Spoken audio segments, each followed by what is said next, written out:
Imagine for a second, right, that you've spent your entire life carrying just this massive, insurmountable credit card debt.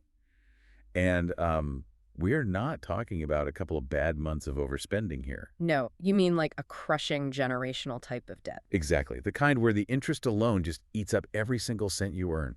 Every morning you wake up, you grind through your day, you send in a payment, and you go to sleep knowing you didn't even make a dent in the principal. It alters your whole psychology living like that. It really does. The sheer weight of it dictates, every decision you make. Your baseline emotional state is just fundamentally exhausted. Because you'd be trapped in this perpetual state of anxiety, right? Always waiting for the collection agency to call, always feeling like you're fundamentally falling short and, apologizing just for taking up space. Right, but then imagine that one random Tuesday, you stumble across a hidden legal document, and this document proves, undeniably, that someone else stepped in and completely zeroed out your balance. Oh, Yeah. Not only that, they paid it off before you were even born. Every charge you've ever made, every mistake, and every charge you ever will make is already completely covered. The account is closed. The balance is zero. so all that grinding, all that daily panic, those desperate little payments you were mailing in, they were entirely unnecessary the whole time. Exactly. The objective reality of your situation was total freedom, but your flawed perception kept you locked inside a debtor's prison of your own making. That is a wild thought experiment. It is, and that profound reality-altering shift, moving from crushing lifelong debt to absolute unearned liberation, that's the core of today's Deep Dive. Which is a really fascinating topic. We are looking at a highly provocative, radical rereading of one of the most famous and debated texts in human history, which is the biblical book of Romans. Our source material today is a theological book by Paul Sejong, and it's titled Already Completed, Salvation-Romans-I. And we should clarify right up front, it is a text that systematically dismantles centuries of entrenched religious tradition. Oh yeah, it really goes after the established norms. Right. So our goal here isn't to take a side or to, endorse a particular religious viewpoint. We are just here to impartially examine the fascinating, heavily detailed arguments Zhang lays out. Right, to just unpack what the text actually says. Exactly. He is proposing what he calls the gospel of the water and the spirit.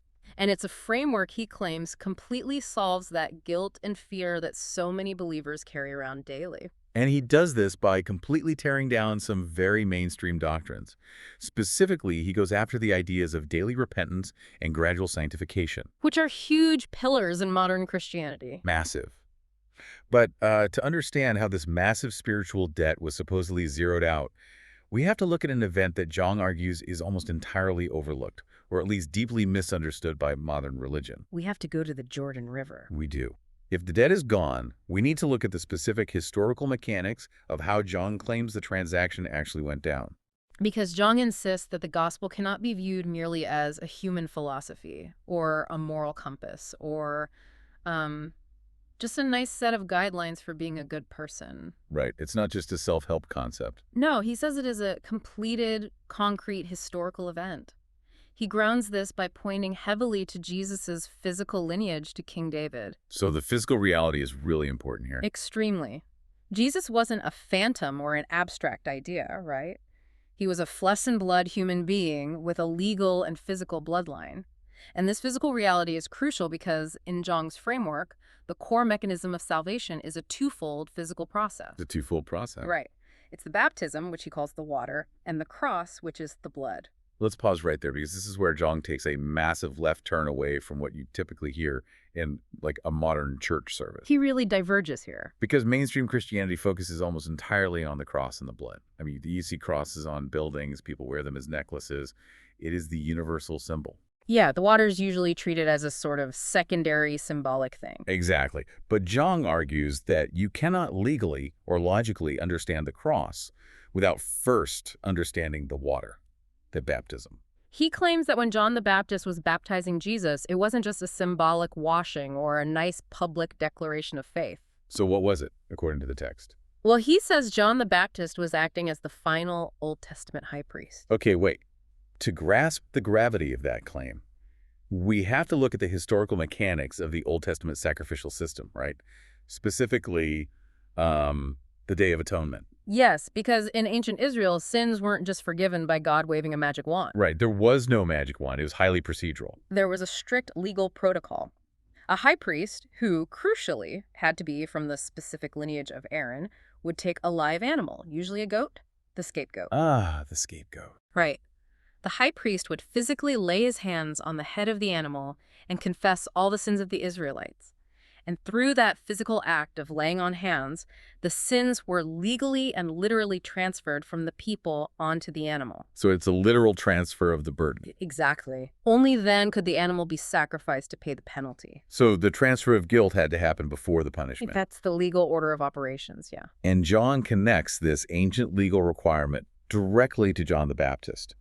Because John was a descendant of Aaron the high priest, he possessed the legal, historical authority to represent all of humanity. So he was acting in an official capacity. Yes, according to John, when John placed his hands on Jesus in the Jordan River to baptize him, this was the ultimate fulfillment of that Old Testament scapegoat ritual. Wow. So John literally and legally transferred all the sins of humanity, past, present, and future, onto Jesus right there in the water. Right there in the water, which fundamentally reframes the whole purpose of the cross. It does. In John's theology, the cross was simply the execution of the righteous judgment for the sins that had already been transferred at the baptism.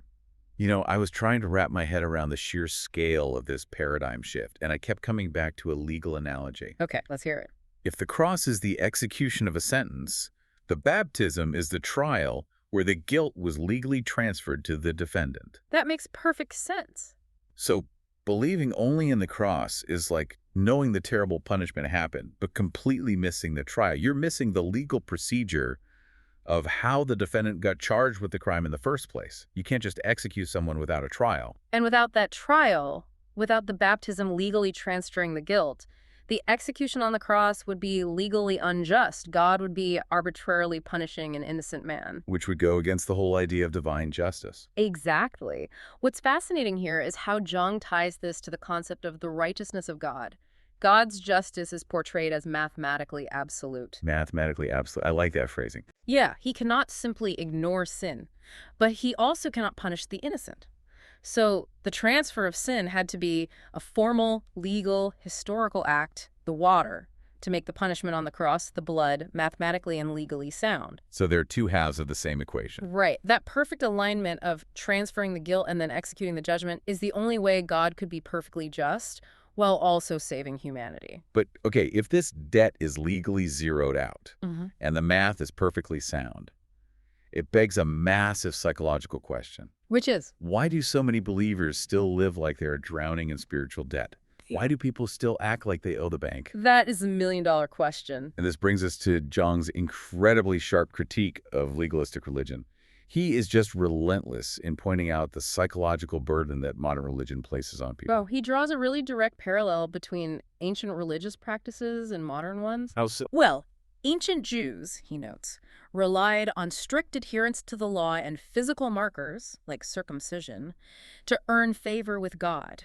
They were constantly monitoring their behavior to maintain their status. A constant state of anxiety trying to measure up. Exactly. And Jung argues that modern Christians do the exact same thing, just with different tools. Instead of animal sacrifices, they rely on constant, daily repentance prayers, begging for forgiveness every time they make a mistake. It's like finding out your massive credit card debt was paid off by a billionaire, but you still keep mailing the bank a $5 check every week, just in case the billionaire missed something. That is a great way to put it. Jung says that repenting daily to wash away new sins implies that Jesus didn't actually finish the job at the Jordan River. Which undercuts the whole message. Right. If you have to keep apologizing to get your slate wiped clean every single night, then the baptism and the cross only covered your past up to the point you believed, leaving you completely on your own to manage your future. Which completely destroys the idea of salvation as a completed historical event. It turns salvation into, like, a subscription service that you have to constantly renew through your own emotional effort and apologies. A spiritual subscription service. That sounds exhausting. It is. To counter this, Jung points to the biblical figure of Abraham. Abraham's faith was credited to him as righteousness entirely without works. Without works, meaning he didn't do anything to earn it. Right. He didn't earn his standing by behaving perfectly or by apologizing enough. John goes so far as to argue that even the mental strain of struggling to believe, forcing yourself to feel saved, trying to drum up enough religious emotion, is a form of labor. So even trying hard to believe is a problem. Yes. He calls it a working faith.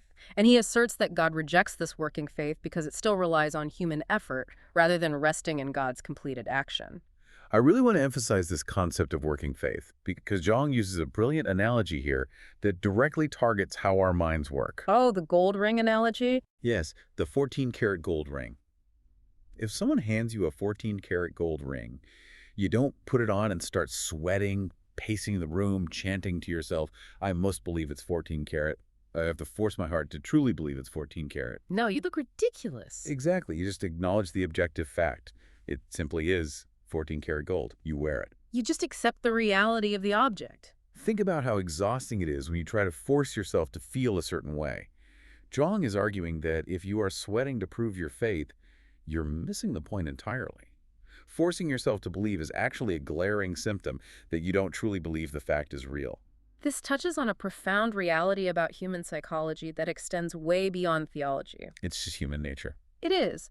Whether you are deeply religious or completely secular, the human tendency is to feel we must constantly earn our right to exist. We feel this innate need to prove our worth through our productivity, our apologies, our striving to be better. We always want to balance the ledger ourselves. Right. And Zhang is arguing that true faith bypasses all of that exhausting machinery. It is simply acknowledging an accomplished historical fact. He is offering a framework that replaces an endless cycle of guilt with a profound sense of objective peace. The ring is gold. The debt is paid. Wait, let's look at the real world for a second.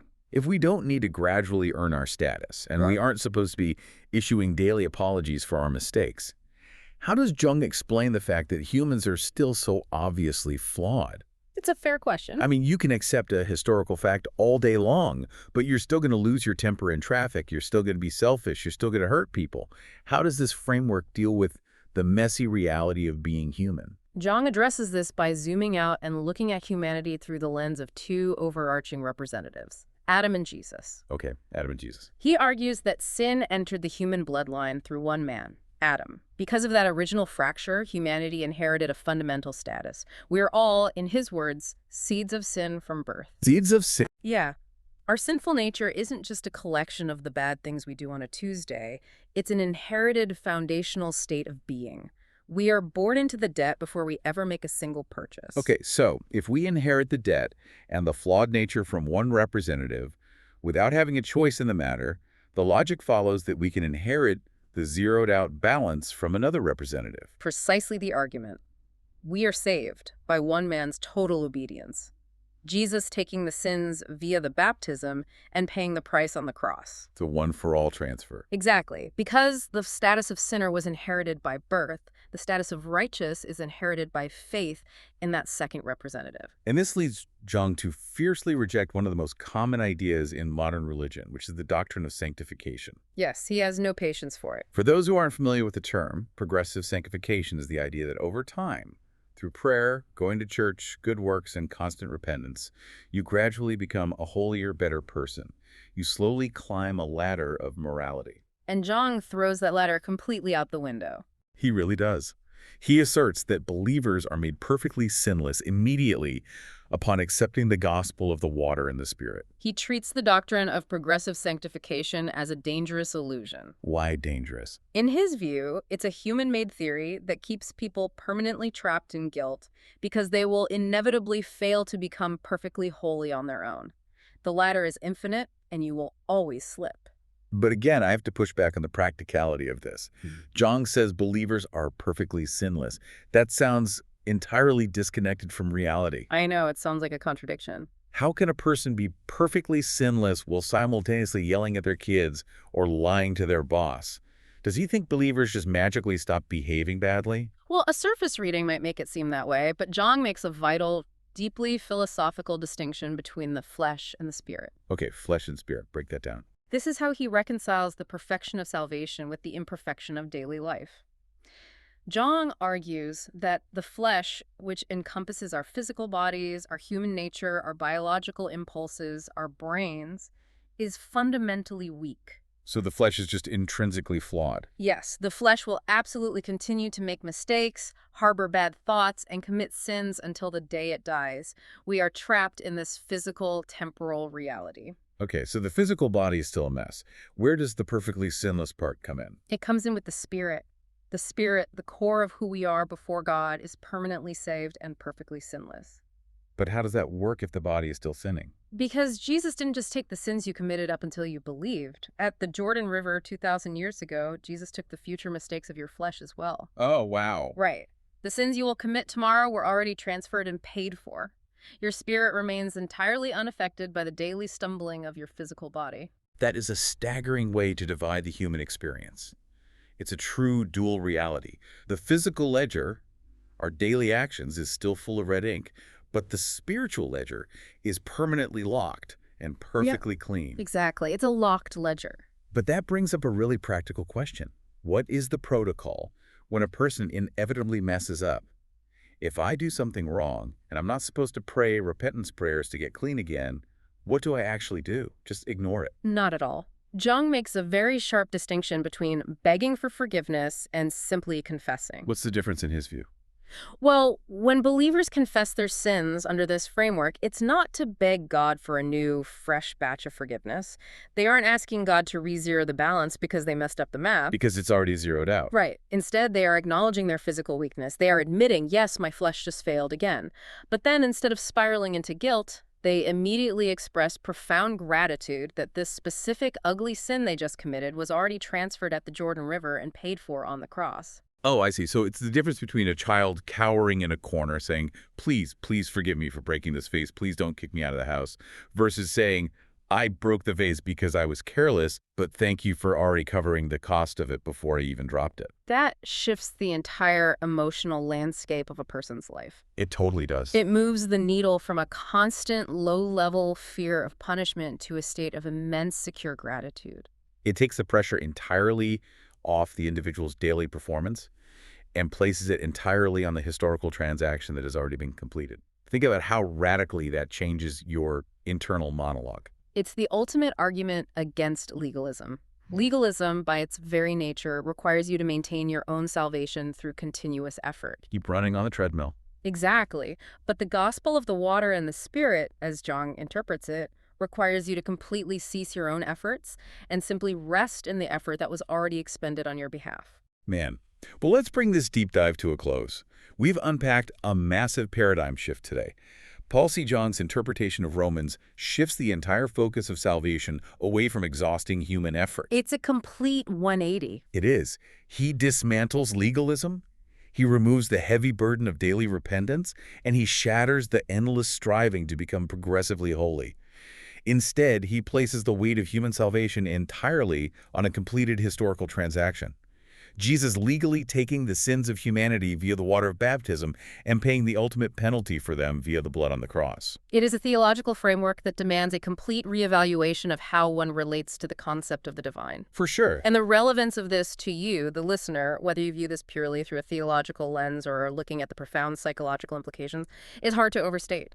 It challenges deeply entrenched societal ideas about morality, guilt, and how we achieve forgiveness. It really highlights the vast canyon-like difference between a system based on constant human effort, always trying to be good enough, and a perspective based on total unconditional acceptance. Absolutely. It asks you to hold a mirror up to your own life and consider how much of your daily energy, your precious mental real estate, is spent trying to earn a clean slate. Probably more than we realize. Yeah. How often do you feel like you are on a treadmill, running as fast as you can, sweating just to apologize for your flaws, terrified that if you stop running, you'll be thrown out? Jung's text suggests that stepping off that treadmill isn't a sign of failure or giving up. Rather, stepping off the treadmill is the only way to experience true peace. It is the quiet acceptance that the ledger was balanced long before you ever started running. I want to leave you with a final, lingering thought to mull over as you go about your day.